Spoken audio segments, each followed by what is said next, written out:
Welcome to the Nola podcast. Raw, honest, relatable experiences that help us grow. Are you subscribed?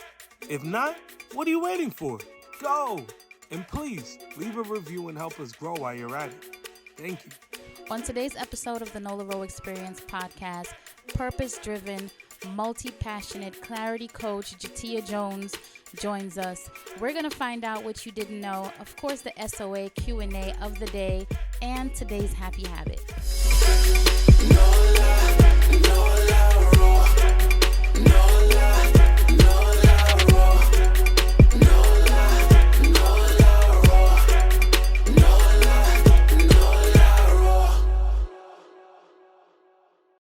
So, Jateya, good morning. Good morning. How are you? Wonderful. I feel blessed. What about you? I'm good. It's a great Saturday morning, so I love it. Okay, so I always ask people why they do what they do. So please introduce yourself to the people, let them know who you are, what you do, and why you do what you do. So I'm Jateya Jones of Jateya Jones Consulting, and I help multi-passionates, visionaries, and trailblazers gain the clarity needed in order to take a dream and turn it into reality so that they can live the life of their dreams. And why I do what I do is because Hershey Me is a multi-passionate. I've done it all. I'm a certified nail tech, a certified bartender, and over the years, I felt the desire or the gut feeling that I had more in me. And I always had dreams and I would just jump into them and execute them, but none of them manifested to the level in which I really thought that they could. And so I went on a journey to really figure out what was my purpose. And like most multi-passionates, we always want to know which passion is our purpose. And so I sought out to do that. And now I actually coach and consult other multi-passionates in order to master the level of entrepreneurship or be able to leverage their passions and their purpose in their career and their personal life. Wow. Okay, so I know, obviously, and a lot of you listening or watching know you're probably one of those people, or you know somebody who is always coming up with an idea, right? Exactly. We That's all us. know that one person who always has an idea. You know what I was thinking? What if we turned mirrors into, what if we break a mirror apart and then stick it on a champagne glass? Or there's, and I'm like, is that safe? You know what I mean? There's always like a question, is it gonna work? But there are people who they're just like that. Their brains are working, ideas are popping through. What do you recommend for people who are overwhelmed by these ideas, but of course, these ideas don't seem to match each other? You know what I mean? But they I want to do. tap into, so what do you advise? Write them down. Get them out of your head and write them in detail. So for me, I'm a faith-based person. And so the scripture says, write the vision, make it plain. Write it in as much detail as possible, because the thing is that others are going to try to distract you from these visions because they can't see it. Only you can see it. And you see it in like 4K. It's not like one dimensional, right? So write them down and just go in order. As you actually invest and try to create impact and serve and do the thing, you'll start to prioritize which ones need to come first. I'm a component of you can do all things until all things get in the way of purpose. And so as you start to do, because the clarity is in the doing, I've tried, but write them down and just work your way through them. I love that. I mean, it seems pretty obvious, right? That if they're all in your head and they're just moving around in there, you're not really controlling them until you pull them out, put them on a piece of paper or a notepad in your phone or whatever, however it is that you like to take notes. I really love that idea, because what happens is you actually see the vision instead of just thinking about it. Right?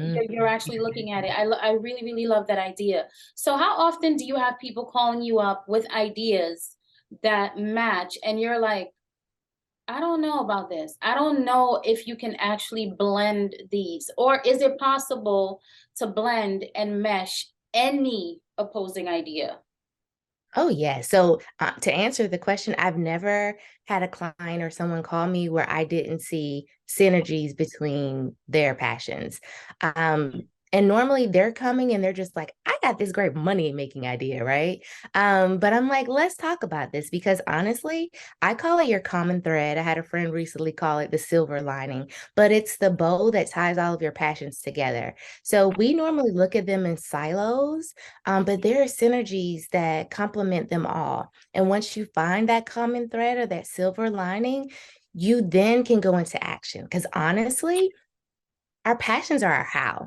They're how we exhibit our purpose in life. We just don't know what it is because normally it's so close to your face that you can't really identify it. It takes someone pulling you away from that for you to be like, you know what? I've done that all my life.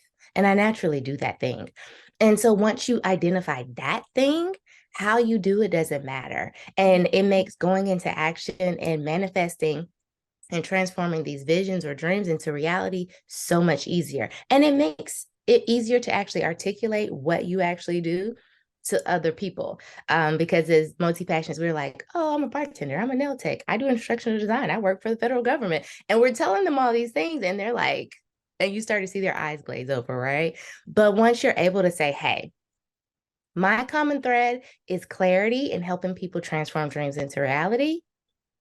How you do that doesn't matter. I could do that for the federal government. I can do that hosting a private party and creating a signature drink. I can do that in any facet because throwing a party is actually a vision. It's an idea, and you then transform it into reality. And so it makes it so much easier once we help you identify those things, instead of trying to tell you you can turn a dog grooming company and a mobile bar cart into the same company. That's not very healthy. You could have dog hair in your drinks, but we can tell you exactly what you do and then you can execute from there.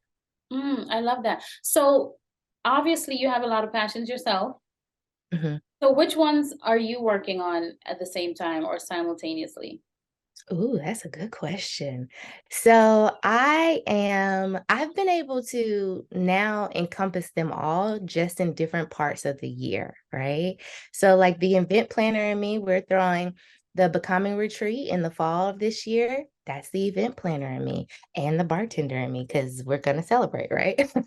The coach in me is always transpiring. The creative in me, I'm making special signature gifts for my clients and whatever I'm doing this year, because I do love to make things. I used to have a personalized gift company. So I get to use all aspects of me at all times, but just mainly and different facets of the year. So scheduling out first quarter, what do you want to focus on with your purpose and your passion? And then bring in all of the different aspects of you into those individual things. Mm. So for me, all of them. So all of them. So there isn't one or two that you're like, I don't really have time for that right now. Um, those things they still fall in the lines of the overarching passions, I guess I'll say. So the creative passion, I would love to be able to pull my sewing machine back out and actually have the time to like really get back into that. That I don't have time for. That is more so turned into a hobby. But that's a how, right? That's just how I'm exhibiting my creative spirit or my creative passion. And so instead of doing sewing, I'm making creative gifts or using that for my clients for my different events and things. So I'm able to still partake in my different passions. It's just how I'm doing it is differently. So I don't have time for sewing because I have to relearn some things. Okay, so this is what I'm hearing, or this is what I'm thinking when I hear multi-passionate. And listen, you can do all of your passions at the same time. This is how it translates in my head, right? So I went to culinary school. I am a chef. I know how to cook well. I want to cook for people. I'm also a trained bartender. I know how to make drinks. I also like to talk. I also like to do podcasts. I like to do hair. I like to do nails. So if I wanted to start a hair business and I wanted to start a nail tech business and maybe a bartending business, don't those things need like a good chunk of my time to pull like at least one of them off? Because businesses take up all of your time. Sometimes one business will take up all day, all night, and even your weekends. So if Yes, one business is doing that, how am I really fostering the other businesses if I have to put all of that time into one just to get it off the ground? community, honestly. So I used to coach networking also because I love people, but for introverts. And introverts hate networking normally. And I used to tell them the easiest way to network as an introvert is to tell your extroverted friends what you really need and let them bring it back to you, right? So when it comes to your other businesses, if you have this idea, share the idea. And all the different pieces, you don't have to always be the one to deep dive and do all the work. As multi-passionates, because we're good at a lot of things and it comes easy, we're like, oh, I can do that. And oh, I can do that. And you're right. It takes up so much time. And to have a thriving business is a lot of work. And so I say choose one.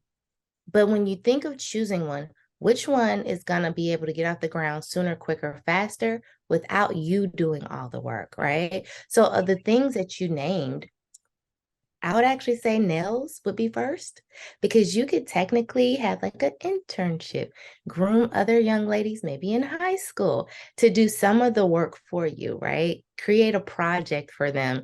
And they can actually be the ones to go see and do. And then they could take that information later and do it for themselves. But you have to be able to really use your resources and think outside of the box and be patient with yourself and give yourself grace because we want it now because we see the completed vision now. But give yourself time to really get those things up and running and to its fullest potential so it can overlap into the other. Because if that's making money, that money goes into the other.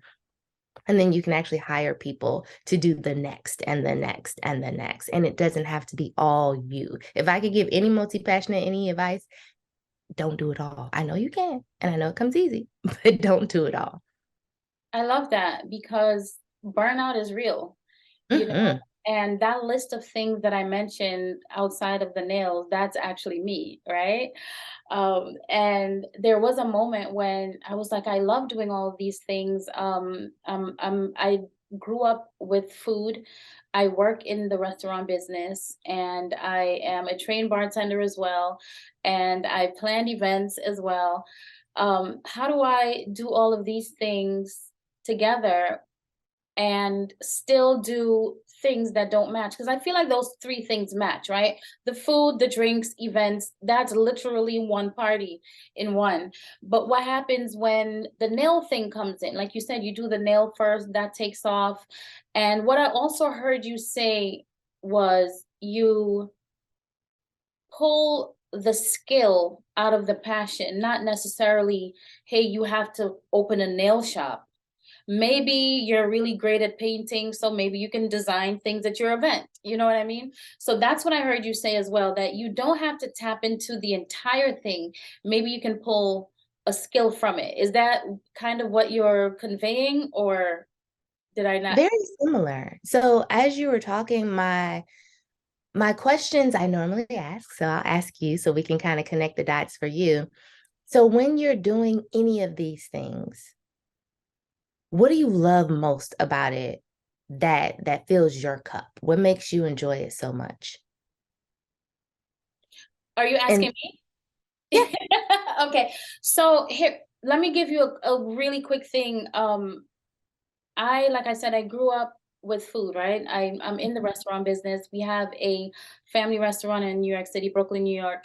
And shout out the Hills restaurant, by the way. And I started a catering business in 2015, but in my personal life, because I don't eat meat, there was a conflict.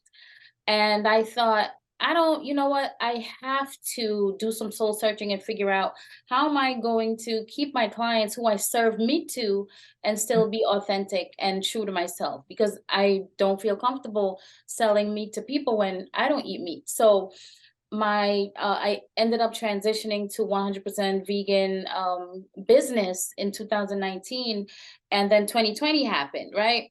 So I had to figure out, how am I going to continue this business in this world where I can't see people anymore? I had to cancel all of my events for the year. And so I was talking with somebody and we came up with the idea for Zoom.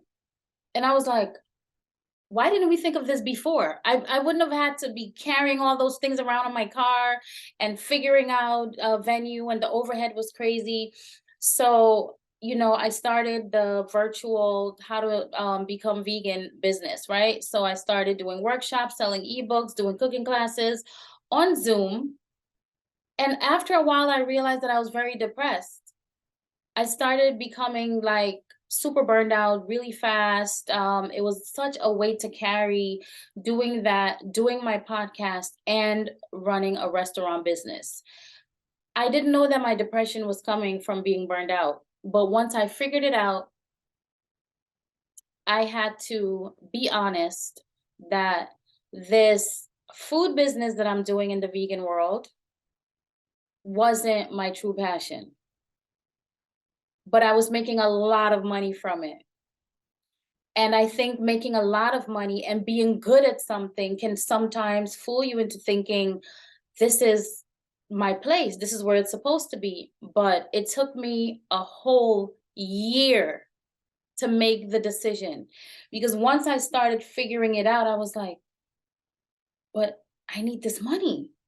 If I don't do this and I'm not making the money, what am I gonna be? I'm gonna have to cut out these vacations, and I'm gonna have to cut down on this. And what was more important to me, my well-being or being able to pay for nice things? So I made my decision to go with the thing that I'm truly and authentically passionate about, which is what we're doing right now. Yeah. So I So was so I was in that boat. I was in that boat, but there has to be some honesty in there. You know what I mean? Because mhm, sometimes ideas are great, they will work, but is it what resonates with your soul? mhm. So, the let me just rewind. Yes, that happens to the best of us. And that's what really makes us multi-passionates most times, is because we're doing the thing that we love. It's making a lot of money, but it's not making either money fast enough or we're burning ourselves out. And so we're hopping from one thing to the next, looking for that thing that really like lights the fire and pays the bills and our luxuries, right? And so as you were talking, I was sitting there and I was trying to connect the dots in my mind. And why do you love to do this podcast so much? I love to do this podcast because when people would ask me as a little girl, what do you want to be when you grow up? I always Mm, said I wanted to be a teacher, right? But over the years, I've learned that your passion can look like something else once you express it. You know what I mean? mhm, So I mhm. can teach people using my podcast. And in kindergarten, we figured out that I like to talk. You know what I mean? So we we figured it out early, and it got me into a lot of trouble. I Mhm, have been insulted, disrespected. People like to say, you talk too much. And when you're told you talk too much, it feels very offensive, right?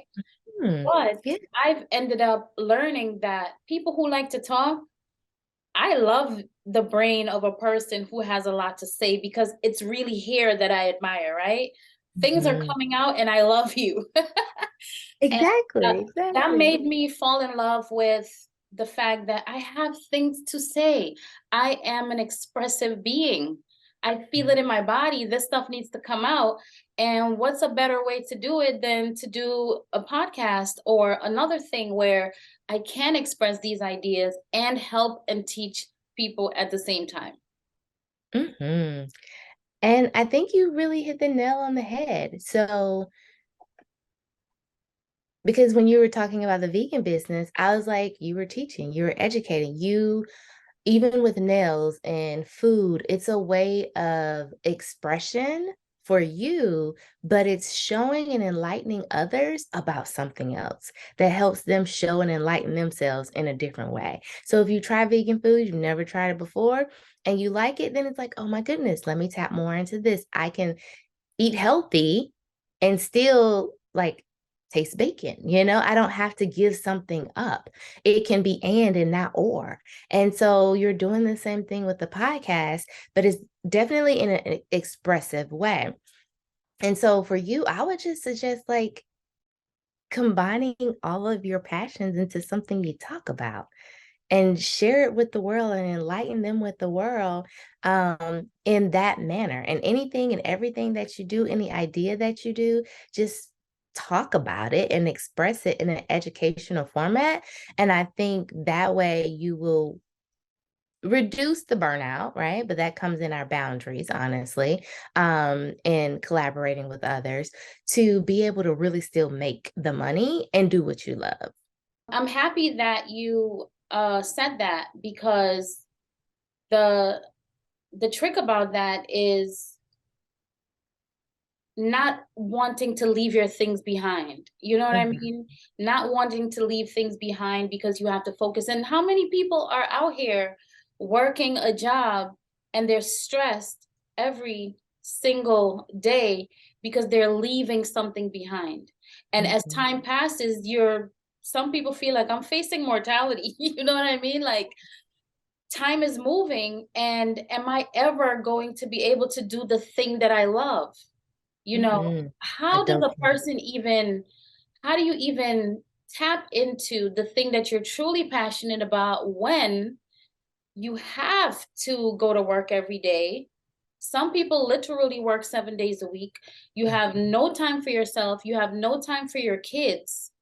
But you feel like, if I leave my thing behind that I really want to do, I'm not going to be okay. What advice would you give a person in a situation like that? I'm a foodie. I'm not a chef, but I love to eat. And so I always use food analogies. And first, I want to say you don't have to leave it behind. It's just like cooking. You put all your ingredients out that you need, but you don't always start with this seasoning, right? You put it to the side, but you always can come back to it because you can use it now, but it might make your dish burn, right? Let's say you're using pepper. And so to use salt to sweat the vegetables first. And you'll come back to the pepper later. So you don't have to leave it behind, because for most multi-passionates, the thought of leaving it behind, you feel suffocated, you feel trapped. And that in itself is going to lend you to a hand of depression itself, right? Which then prevents you from getting to where you want to go. And it's literally you being in your own way. And so that's the first thing. The second thing is, again, time. Give yourself time and use technology to the best of your ability. If you are on your way to pick the kids up from school, use voice to text. If you have a thought or an idea while you're in the toilet, most of my friends hide from their kids in the bathroom or in the closet. Like, do a voice note, right? And eventually you'll have all the pieces of the puzzle that you need eventually. I know you want it now, but it's all divine timing, and it's going to happen when it's meant to pop off. Believe me, I don't like it any more than you do because I've experienced it. But that's what I can tell you is, don't give up on it. Just be patient with it, but do what you can when you can, to include, maybe you can't sit down for a whole entire hour to write out your thoughts or an idea or a book. Voice to text. You can then Word, if you're trying to write a book, does dictation. Open it and talk. And then you can just go back and format it. But try to think outside of the box as to how you can do things in an untraditional way that you've traditionally done things, to buy you back a little bit of time to inch you closer and closer to that thing. But you don't have to let it go. I love that. I really love that. I think that gives somebody hope. Somebody out there feels hopeful right now because they're suffocating and they really want to do that thing that they love, that sparks the fire in them, but they have to work. They have to work, and they have to make money. And if you're not doing that, you're probably going to be homeless. Nobody wants that. So I love that you're saying bite-sized pieces over time. Eventually it will come together and you're going to have the thing that you truly want. People, one more time, bite-sized pieces over time, put it together over time, and then you will eventually be able to put, and I also like that you keep repeating, I know you want it now. I know you want it now, but it really helps when you're not burned out. And then I think when you're burned out, you know what happens? You end up not doing anything. You end up losing anyway. So take your time, put it together, and eventually you'll have it. So how does a person contact you for ideas and more gems like these? So I'm pretty much everywhere Jateya Jones, Jateya. But the website's jateyajones.com. If you go to jateyajones.com/services, you have everything there. There's digital things, there's a planner. So one of the things that for me was a dream I made happen was I would always buy planners, the cute planners, but they didn't do it for me because had all the side hustles, and I would draw a line down the middle and try to do personal and professional. And so I had to create my own planner for those that do the 9 to 5 and the 5 to 9, because you're not one dimensional. Life happens and you need to be able to focus on all of it. And so with that, it helps you break down that big idea into those bite-sized manageable pieces that you talked about. So that's there. Everything from a 7-day to a $7 challenge is there. My playground's on Instagram. So if you really want me to respond, DM me on Instagram and I will reply, but all things jateyajones.com. I love it. Thank you for what you do. Thank you for what you do. Thank you. It was a pleasure talking with you. I know for sure you just touched somebody. And that's the whole point of this. At least one person is like, you know what? I just got a little bit of clarity. Well, if you want to get deeper, please contact this wonderful woman. Thank you so much for joining me, and have a great day. Did you know that you can figure out the difference between true hunger and emotional hunger? Meaning physical hunger, where you're hungry for real, your body needs nourishment, and when you're just eating because you're feeling something or you want to feel something. I'm going to tell you one quick tip of how you can figure out if this was actually physical hunger or emotional hunger. Ready? Okay. After you eat, do you feel satisfied or do you feel down? If you eat and then you regret that you ate the food, or you regret that you made the choice, it's probably emotional eating. So that's one way you can figure out whether it was a physical thing or an emotional thing. Keep that in mind. Did y'all know that?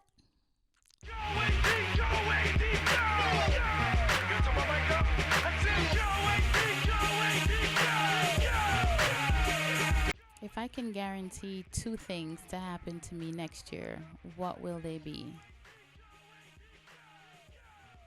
Definitely, I'm going to be seeing my family, who I don't see regularly, my family back home. I think about them all the time. I'm not saying it all the time. I'm not calling them all the time, but they're definitely always on my mind. That's one thing that I will make happen for sure. And an abundance of joy, an abundance of feel good, an abundance of happiness for sure. If I had a long lost twin, what do I think they'd be doing in life right now and where? My twin is probably a nerd.